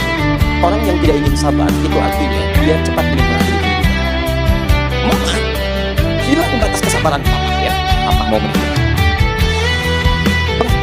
Tidak mudah. Tidak mudah teman-teman sekalian. Tapi kata Allah, sholat lebih sulit dibandingkan dengan sabar. Lebih berat. Sabar itu bisa membuat kita masih bisa fokus. Ingat. Tapi sholat lebih sulit daripada sabar. Karena kata Nabi di Abu Dawud nomor hadis 666. Bahkan sholat itu ibadah yang paling sulit. Ketika dikerjakan, bisa membuat yang ingat lupa, yang lupa ingat. Cek. Sabar masih ingat, fokus. Sholat lebih dahsyat. Allahu Akbar. Masya Allah, tadi kunci mobil di mana ya? Padahal sebelum sholat tidak ingat. Ujung hadisnya belum selesai. Hatta la yash'ur al-musalli kam raka'atan yusalli. Sampai-sampai ada orang sholat tidak sadar berapa rakaat sedang menunaikan sholat. Itu sudah ngangguk, aku macam-macam. Berat, tidak mudah. Nah, teman-teman sekalian, beratnya sholat ini ternyata akan menjadi ringan kalau kita mengerjakan sholat dengan raihan dan cara yang akhlak yang sempurna. Bagaimana caranya? Illa 'alal khashi'in, kecuali bagi orang khusyuk. Siapa orang khusyuk ini? Ini poinnya. Bukan pada kalimat khusyuknya kita fokus, tapi pada cara menunaikan ibadahnya. Dan khusyuk itulah nanti yang melahirkan akhlak dalam kehidupan. Saya tunjukkan pada antum bagaimana sahabat baru takbir saja sudah tampil akhlak mulia, baru takbir. Apa itu khusyuk? Salat yang khusyuk adalah salat yang kemudian nanti melahirkan akhlak yang sempurna. Bagaimana bisa khusyuk? Satu, teruskan ayatnya, ayat ke-46-nya. Alladzina yadhunnuna annahum mulaqu rabbihim. Satu, khusyuk itu bisa dilatih dengan menghadirkan perasaan sebelum sholat. Ingat, kalimatnya mudhari. Mudhari itu artinya akan, sedang, atau nanti. Jadi kalau kita artikan ini, orang sholat yang sholatnya bagus, yang melatih ibadah untuk khusyuk itu, maka akan terlihat persiapannya praktis sholat. Sebelum sholat, dia sudah punya apa persiapannya? Dia merasa mempersiapkan diri akan menghadap kepada Rabb. Dia yadhunnuna annahum mulaqu rabbihim. Dia sadar, saya sholat akan menghadap Allah. Ya. Sekarang hari Sabtu malam Ahad, besok hari Ahad. Biasanya suka ada undangan pernikahan. Pernikahan itu jarang ada yang menikah ngundang sehari 5 kali. Ya. Bahkan satu orang paling maksimal 4 kali dalam hidupnya dia. Dengan 4 misalnya yang berbeda selama masih hidup keseluruhannya. Itu pun kalau terpenuhi syaratnya. Jangan khawatir yang di atas ya, saya tidak apa-apa. Fokus dulu. Lihat sini baik-baik. Undangan manusia besok terjadi, Masya Allah. Jam berapa Pak undangan pernikahannya? Jam 9. Kayaknya macet Pak, kesana kita berangkat pagi-pagi jam 7. Jam 7 sudah disiapkan. Pakai apa Mama pakaiannya? Ini Mama sudah setrika. Batik yang mana? Yang baru, yang kemarin bahannya Pak. Batik baru. Antum bayangkan, undangan manusia yang mengundang antum pada saat itu. Undangan tidak lama, Masya Allah. Mohon maaf ya, mohon maaf sebesar-besarnya. Saat antum diundang, kadang-kadang tidak memberikan maslahat dalam kehidupan antum. Yang ada paling prasmanan, itu pun sekali nambah susah. Cek, silakan cek, datang. Tapi persiapan Anda direncanakan sebelumnya. Tanggalnya mulai dicari-cari, mulai dibulati di kalendernya. Yang paling hebat pakaian disiapkan, jahit dulu, sepatunya baru dan sebagainya. Dan berangkat dengan penuh kedamaian, tentram. Undangan manusia yang saat antum diundang, bukan aib, bukan. Ini hanya ilustrasi saja. Kadang-kadang tidak memberikan solusi untuk Anda, tidak memberikan kebutuhan untuk Anda. Salah belum tentu dimaafkan, dosa belum tentu terampuni dan sebagainya. Sekarang bandingkan ketika Anda diundang oleh Allah Subhanahu wa Ta'ala yang menciptakan, yang memaafkan kesalahan, yang mengampuni dosa Anda, yang memberikan segala kebutuhan Anda, yang menyembuhkan penyakit Anda, yang memberikan ketenangan dalam jiwa Anda, yang memberikan kedamaian dalam setiap titian langkah Anda. Kenapa persiapan Anda begitu berbeda? Makanya orang yang nanti punya akhlak dalam ibadahnya, itu akan punya akhlak ketika beribadah kepada Allah. Ciri pertamanya, persiapan dia, Quran surah 7 ayat 31. Perhatikan baik-baik. Ya bani Adam, khudhu zinatakum 'inda kulli masjid. Hei anak cucu Adam, kalau ada panggilan dari masjid, kenakan pakaian terbaik. Kenakan pakaian terbaik.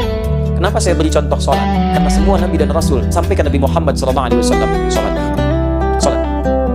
Nabi Isa sholat. Quran surah ke-19 ayat 31-33. Paling kanan, silahkan cek di pertengahan. Nabi Ismail bahkan sholat sebelumnya. Quran surah 19 ayat 55. Paling kiri di pertengahan.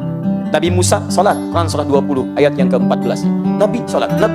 Zakaria sholat alaihi salam. Quran surah ketiga ayat ke-38-39. Paling kanan sebelah atas. Sholat. Nabi Muhammad sholat sallallahu alaihi wasallam. Jelas semua ayatnya menunjukkan kepada kita.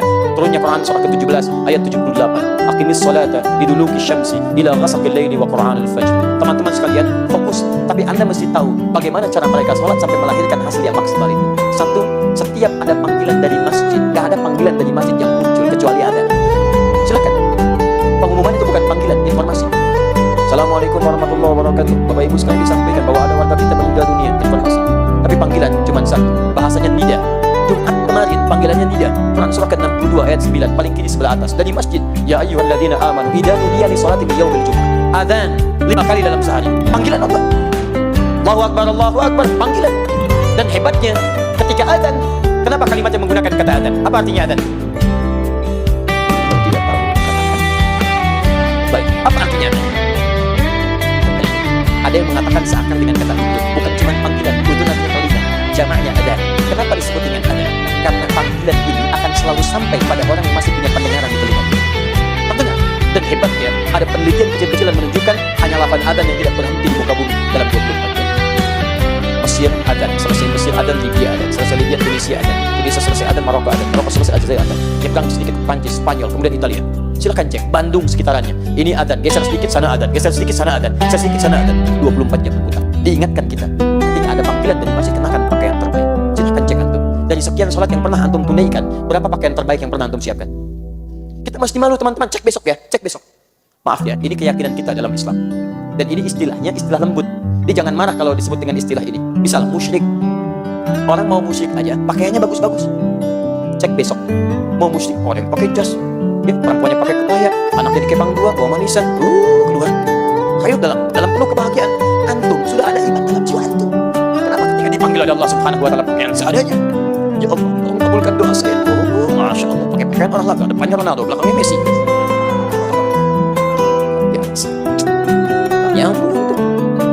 Nyambung teman-teman. Ya coba antum, kita bersikap adil lah. Kenapa kita tidak berakhlak terhadap Allah? Sementara anda menuntut kebaikan-kebaikan dari ibadah anda. Itu poin pertama. Yang kedua, perhatikan baik-baik. Begitu anda kemudian menyiapkan pakaian terbaik, sempurnakan wudhu, Quran surah 5 ayat yang ke-6.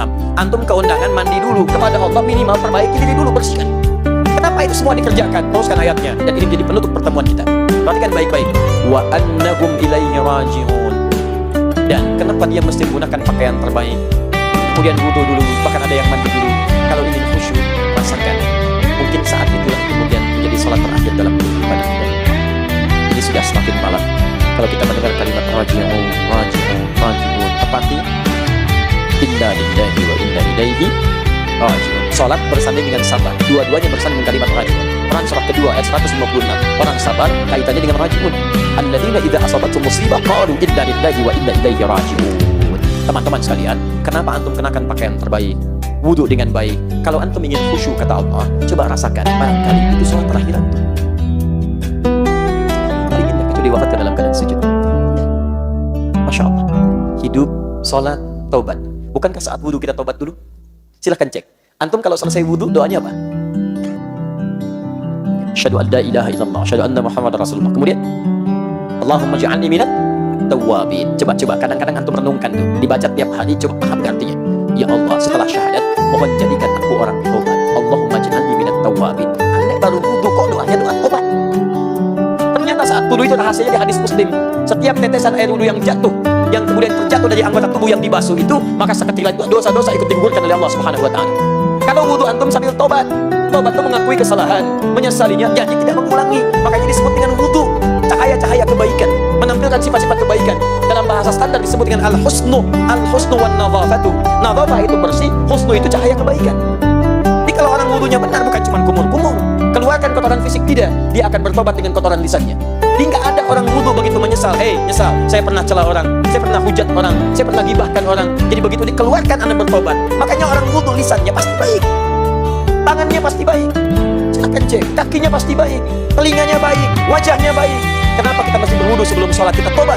Karena jangan-jangan sholat itu akan mengakhiri kehidupan kita, dan dengan sujud itu jadi sujud terakhir dalam kehidupan kita. Tidak ada yang paling indah kecuali dipanggil dalam keadaan sudah selesai tobat kita, dosa kita sudah selesai, dan sujud dalam keadaan yang sangat indah. Begitu sujud, ya ikut dengan Rasulullah. Tentu ini meninggal dalam keadaan sujud. Itu pun kalau meninggal. Kalau tidak, nggak bisa. Karena kita nggak bisa milih, Pak. Bisa antum duluan, saya belakangan. Bisa ditukar, saya belakangan, antum duluan. Bisa.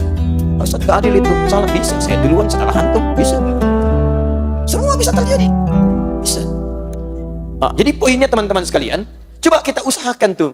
Rasakan ini akan akhlak terhadap Allah. Siapkan pakaian terbaik. Rasakan barangkali di sujud bagian terakhir. Nikmat. Makanya perhatikan sahabat Abu Bakar. Begitu bertakbir saja.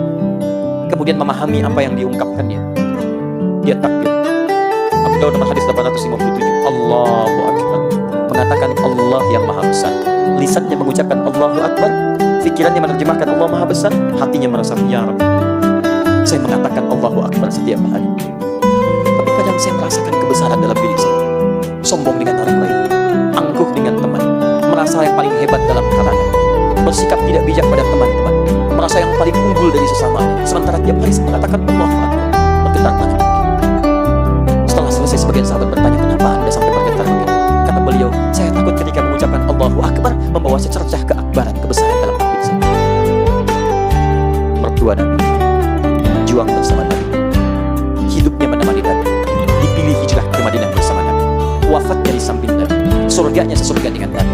Begitu takbir Allahu Akbar, merasa dipersaksikan oleh Allah, untuk wafat di hadapan Allah, bergetar tangannya karena takut membawa kesombongan dalam diri.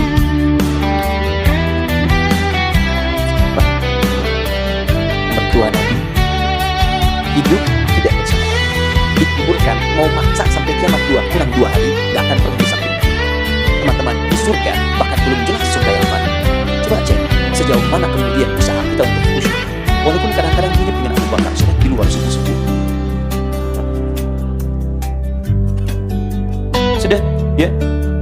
Nah, saya mau tutup pelan-pelan, saya mau akhiri. Kalau sudah tahu caranya begini, sholat, siapkan pakaian terbaik, kemudian siapkan bagikan sholat yang terakhir, baru antum keluarkan jenis-jenis sholatnya plus waktunya. Ya, ini lihat. Waktu sholat bagian dari tanda iman. Quran surah 4 ayat 103. Inna sholata kanat 'alal mu'minina kitaban mauquta. Bahasa singkatnya, orang beriman itu pasti tahu waktu sholat. Itu paling singkatnya. Jadi kalau antum belum hafal waktu sholat, belum tahu, berarti ada iman kita yang harus ditingkatkan kepada Allah. Ayo besok subuh jam berapa? Gak usah lihat ke atas, sini. Asar jam berapa? Isya jam berapa? Alhamdulillah. Iman kita dipertaruhkan di situ, nilai kita. Jadi nanti kalau sudah semakin kita semangat sholat, hafal kemudian waktunya, bersiap-siap menunaikannya, akan lahir kenikmatan itu. Apa di antara kenikmatannya? Dulu tertinggal sholat fardu biasa-biasa, sekarang ketinggalan sunnah sudah bisa. Semua yang sunnah antum kejar-kejar. Itu kenikmatannya. Kalau sudah dekat dengan Allah, maka apa dampaknya? Lahirlah kemudian akhwah dengan makhluk. Contoh, maaf, sholat dibuka dengan kalimat iman. Maka kalau sholatnya sudah bagus, artinya imannya menguat. Kalau iman sudah kuat, akhlaknya juga akan kuat. Karena itu semua perilaku orang beriman, semua tubuhnya dibuka dengan kalimat iman. Contoh, maaf, hubungan dengan Allah sudah bagus dilatih lewat sholat, maka dia akan memastikan semua tindakannya disukai oleh Allah Subhanahu wa Ta'ala. Maka dia tidak akan pernah melihat yang tidak disukai oleh Allah. Hasil latihan dari sholat. Sudah dekat dengan Allah. Dia tidak akan bicara yang tidak disukai oleh Allah. Dia tidak akan menyentuh yang tidak disukai oleh Allah. Sampai dia tidak akan melangkah pada apa yang tidak disukai oleh Allah. Karena itulah ketika Allah membuka kalimat salat dengan iman, alladzina yu'minuna bil ghaib wa yuqimunas shalah. Waktunya dibuka dengan iman, inna sholata kanat 'alal mu'minina kitaban mauquta. Iman. Ketika jadi akhlak, imannya disebutkan duluan, baru tubuhnya. Mata, Quran surah ke-24 ayat 30 untuk laki-laki, 31 untuk perempuan. Qul lil mu'minina yaghuddu min absarihim. Katakan pada tiap-tiap beriman, matanya hanya boleh lihat yang baik-baik. Orang salat, maka matanya tidak akan dipaksa melihat maksiat. Mustahil. Perempuan begitu, ayat 31-nya. Wa qul lil mu'minati yaghuddna min absarihinna. Katakan pada perempuan-perempuan beriman, matanya pun palingkan dari yang tidak baik. Karena Anda merasa dekat dengan Allah, maka Allah tidak akan ridha mata Anda diarahkan pada yang Allah tidak sukai. Maka Allah bimbing mata Anda melihat yang baik-baik saja. Mulai berpindah. Pak, televisi sudah nggak bagus, Pak. Ganti channel. Bisa berubah. Begitu jalan, tadinya semua dilihat, sekarang tidak. Pak, hati-hati, itu nggak boleh dilihat. Iya. Alhamdulillah. Masya Allah. Yang tadi berkah, sekali lihat. Masya Allah. Sudah Pak, cukup jangan bercanda. Ya Masya Allah. Besok kesini lagi ya. Masya Allah. Bawa kurang bertahap lagi. Mulut iman dulu. Quran surah 49 ayat 11 sampai 12. Ya ayyuhalladzina amanu iman. La yaskhar qaumin qaum, jangan saling cela. Jangan saling cela. Awas, jangan-jangan yang dicela kata Quran lebih baik daripada yang mencela. Tuh, antum tuh. Lihat baik-baik. Katanya sholatnya rajin, katanya ikut sunnah, katanya ikut Quran. Lisan antum mencela, iman antum dipertaruhkan di situ. Antum enggak ada akhlak dalam pandangan Allah Subhanahu wa taala. Cek. Ya ayyuhalladzina amanu la yaghtab ba'dukum ba'dha. Jangan saling bergibah. Jangan bergibah, jangan bicarakan keburukan orang. Ada keburukan kita doakan supaya berubah. Dorong dengan baik, dakwahi dengan lembut. Alhamdulillah. Baik lisan. Tangan, wailul lil mutaffifin, celaka tangan orang yang curang. Orang yang sholat mustahil tangannya maksiat. Antum di kantor berapa kali tanda tangan proyek yang tidak jelas? Berapa kali menggunakan tangan antum untuk hal yang tidak pantas? Coba lihat. Apa ini? Uang datang. Pakai uang berapa? 5 juta. Maaf, tangan kita tidak akan perlu konfirmasi. Pak, 500 juta Pak. Saya istikharah dulu ya. Ada luar biasa. Tangan berakhlak tidak akan menghapus yang tidak diperkenankan. Teman-teman, bagus. Sampai ujung kaki itu. Quran surah ke-25 ayat 63. Wa ibadur rahmanil ladzina yamshuna 'alal ardi haunda. Hamba Allah itu kalau jalan, jalannya tawadhu. Antum kalau sombong berarti antum sedang tidak disebut sebagai hamba Allah. Enggak diakui antum. Mau salatnya khusyuk, mau salatnya sambil nangis, begitu jalan sombong. Masya Allah. Quran surah 31 ayat 18 paling kiri sebelah bawah. Wala tamshi fil ardi maraha. Jangan jalan dengan sombong. Masya itu bisa dengan kaki, bisa dengan kendaraan. Kemarin nggak punya motor, jalan ke masjid biasa aja. Sejak punya motor, putar komplek dulu. Akhi, ayo ke masjid, akhi ke masjid. Oh, Masya Allah. Cuman pengen kelihatan. Begitu akhi, tiang. Sudah.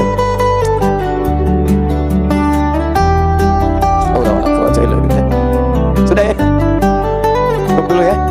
Ya, jadi kalau nanti kita bisa ibadahnya bagus, maka ciri utamanya, maka tumbuhlah kebaikan-kebaikan dalam perilaku kita.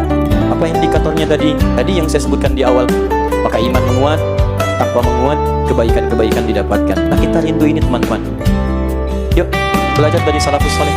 Salafus saleh itu orang-orang yang hidup dari masa Nabi sampai ke abad 2 Hijrah. Itu disebut dengan salaf, orangnya baik. Baik disebut dengan saleh. Dia ada 5 kebaikan di Quran. 1 tayyib, Quran surah kedua ayat 168, paling kanan sebelah bawah. Ya ayyuhan nasu kulu mimma fil ardi halalan thayyiban. Tayyib itu maksudnya baik secara fisik. Makanya kalau cari makan, cari yang dibutuhkan untuk kebaikan fisik, namanya tayyib. Jelas ya? Kalau antum nanya orang Arab kaifa haluk, alhamdulillah anak tayyib, maksudnya fisiknya baik. 2 khair, sifatnya yang baik. 3, kalau sifat yang terjemahkan dalam perilaku disebut ma'ruf. Ya, khair Quran surah 3 ayat 110, ma'ruf Quran surah 3 ayat 104. Kalau kebaikan dikerjakan karena Allah namanya ihsan. Quran surah 46 ayat 15. Kalau digabungkan 4 ini, tayyib, khair, ma'ruf, ihsan, jadi saleh namanya. Saleh, salaf generasi dulu yang saleh, baik dalam pandangan Allah Subhanahu wa taala. Kita yang mengikuti itu disebut dengan salafi pakai i di ujungnya. Di salafi itu bukan golongan, bukan kelompok, tidak harus diklaim satu kelompok tertentu. Semua orang Islam yang berusaha mengikuti jejak orang dulu disebut dengan salafi namanya. Paham? Tayyib. Dari situ saya ingin mengajak, ayo kita sama-sama terapkan akhlak itu dalam kehidupan. Mereka berakhlak, mereka tumbuh dalam kebaikan. Lihat akhlaknya orang Ansor kepada Muhajirin. Quran surah ke-59 ayat 9 sampai dengan 10. Lihat akhlaknya para ulama, lihat akhlaknya para tabi'in. Bagaimana Imam Asy-Syafi'i akhlaknya terhadap Imam Malik, bagaimana Imam Ahmad bin Hanbal akhlaknya terhadap Imam Asy-Syafi'i, bagaimana para ulama satu dengan yang lain menghadirkan kebaikan-kebaikan. Maka saya ingin mengajak melalui taklim malam ini, sebelum sesi terakhir besok saya kemudian ada di Kota Baru Parahyangan. Ayo kita rindu dengan akhlak. Kita rindu. Sudah banyak majelis ilmu, banyak pengetahuan disampaikan, tapi dari yang banyak ini akhlak yang masih kurang kita tampilkan dalam kehidupan. Dengan kajian ini saya tidak menginginkan kelompok-kelompok taklim saling mencela satu dengan yang lainnya. Lebih baik antum bersinergi. Kalau kita semua kompak jadi baik, kita akan membantu negara kita jadi lebih baik. Karena dalam Islam diajarkan matanya baik, telinga baik, lisan baik, sampai kaki baik. Kalau semua orang Islam di Indonesia baik sesuai Al-Quran dan Sunnah, maka demi Allah saya katakan negara kita pun akan jadi negara yang terbaik. Ayo kita kirim sinyal dari Bandung. Mulai malam ini kita berikan kepada Allah Subhanahu wa taala dan tunjukkan pada dunia. Dari bumi pertiwi, dari kota Bandung lautan api, kita akan tunjukkan dari Bandung akan muncul cahaya-cahaya Islam dengan akhlak yang mulia insyaallah. Takbir. Teman-teman sekalian, izin mengumumkan beberapa informasi. Pertama, pertanyaan-pertanyaan yang ada ini insyaallah kami kumpulkan. Besok saya berikan jeda waktu di kajian fikih ikhtilaf besok untuk membahas pertanyaan-pertanyaan ini, supaya nanti ada keseimbangan antara apa yang ditangkap dengan apa yang diamalkan. Baik ya? Dan tersambung lewat Akhyar TV kalau tidak sempat nanti ke Kota Baru Parahyangan. 2, ini cukup istimewa dan jarang ada kegiatannya, tapi kami coba insyaallah inisiasi dengan teman-teman yang ada. Tanggal 17 Desember kita akan hadirkan momentum besar dari Indonesia, disiarkan untuk seluruh dunia insyaallah melalui media teman-teman khususnya Akhyar TV yang kami berikan nama dengan Hari Al-Quran, Yaumul Quran. Di situ kita akan mencoba menggali isi Al-Quran, kemudian menerapkan dalam praktek kehidupan. Yang aplikasi nanti kita akan buka kelas-kelas kehidupan. Ada kelas pebisnis, kelas pengusaha, kelas dokter, kelas macam-macam. Nanti kita akan buka kelas itu, turunkan semua ayat-ayatnya jadi pedoman kehidupan. Dan kita akan bersinergi satu dengan yang lainnya. Di situ akan diajarkan nanti cara membaca Quran, memahami Quran, dan cara menghafal Quran dalam 30 hari. Insyaallah kalau tidak ada halangan, ada tukang beca yang ahli Al-Quran, ada yang tidak bisa melihat ahli Al-Quran, ada anak-anak kecil ahli Quran, kita akan tunjukkan. Ada juga para imam ahli Quran. Dan alhamdulillah ada konfirmasi juga, ada beberapa duta besar pun akan terhubung dengan kita, bergabung untuk memberikan semangat menjadi ahli Al-Quran. Anda yang bisa hadir, mari kita bergabung. Kami sedang siapkan mushaf Al-Quran untuk membimbing kita jadi ahli Quran. Insya Allah sedang dalam proses. Saya pulang dari Bandung, langsung saya kemudian cek. Kalau sudah oke, kita akan cetak dan kita akan bagikan gratis pada hari itu. Dengan harapan semua menjadi manusia Quran, insya Allah dengan izin Allah Subhanahu wa Ta'ala. Teman-teman sekalian, saya manusia, pasti punya salah. Saya mohon maaf kalau ada kesalahan dalam apa yang saya sampaikan. Itu mutlak kesalahan saya. Tolong tunjukkan dan tolong maafkan supaya saya bisa koreksi. Kalau ada kebenaran dari Allah dan Rasulnya, silakan belajar pada siapa yang lebih baik dan tinggalkan dari segala hal yang buruk. Maaf jika Anda tidak mampu berlomba dengan orang soleh meningkatkan kebaikan, maka segeralah berlomba dengan para pendosa untuk bertobat di hadapan Allah Subhanahu wa Ta'ala. Subhanakallahumma wa bihamdika, asyhadu an la ilaha illa anta, astaghfiruka wa atubu ilaik.